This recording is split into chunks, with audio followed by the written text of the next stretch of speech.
All right, this is the Galaxy Fold. We've been waiting a long time to see this, and I'm really excited to show it to you. So here it is open. This is kind of like the piece de resistance. It looks like a butterfly's wings. That's why the butterfly icon is there.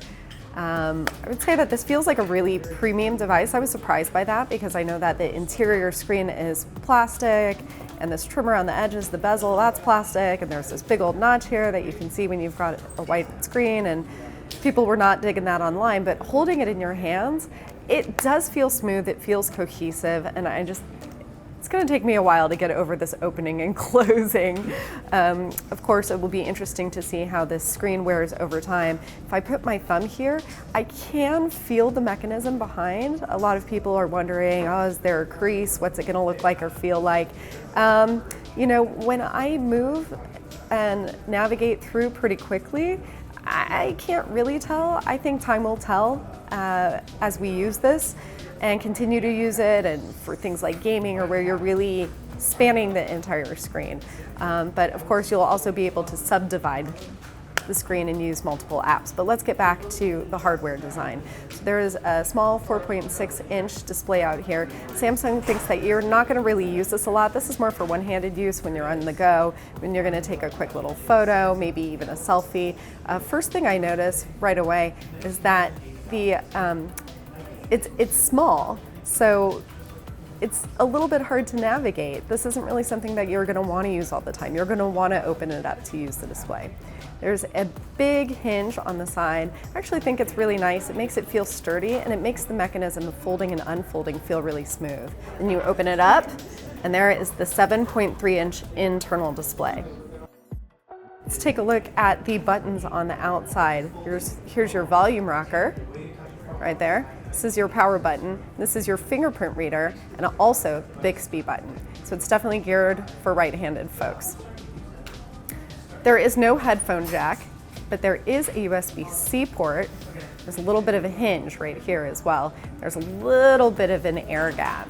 It will be interesting to see if that's something that bugs us down the line or if that's something that we just completely ignore.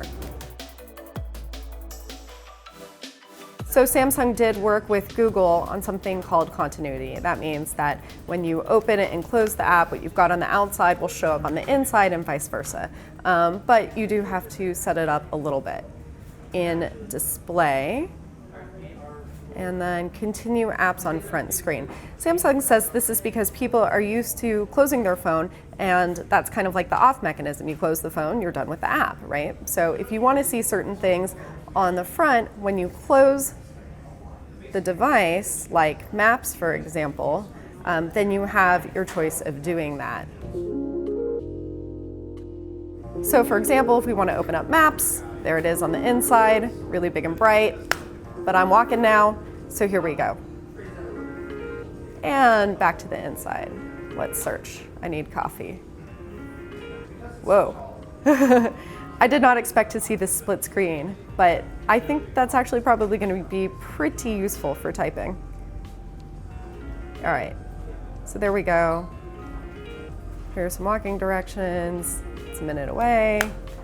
And now when I walk, I can see the directions on the exterior screen. Here's another little trick. If you want to start from a recent tab, you can actually press and hold on the icon and then either open it up as the main window or drag it off to the side if you want to start with MultiWindow. That's pretty cool. All right, for the cameras, we've got the same camera setup as the Galaxy S10 Plus on the back here. We've got a 12 megapixel camera, that's the main camera, 16 megapixel ultra wide angle lens, and a 12 megapixel telephoto lens. On the front, we also have a 10 megapixel camera.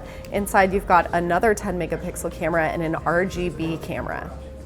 And let's open up the camera, because obviously I miss taking photos with my tablet. It's got 512 gigabytes of internal storage and 12 gigabytes of RAM. There is no expandable memory, and it's not waterproof. This does run Android 9 Pie with Samsung's new interface on top of it. Inside is a Qualcomm Snapdragon 855 processor. This is the 4G version, but there will also be a 5G version as well. In terms of battery, the Galaxy Fold has a 4380 milliamp capacity. What's really interesting is the battery is divided into two. So half sits on the left, half sits on the right. It's not exactly even, but Samsung has weighted it out, so it feels like it's really balanced. The two work together as one single power source. Well, that was a whirlwind hands-on, but I've got my Galaxy Fold review unit right here. I'm going to take it back to be unboxed. You can check it out, and thanks for watching.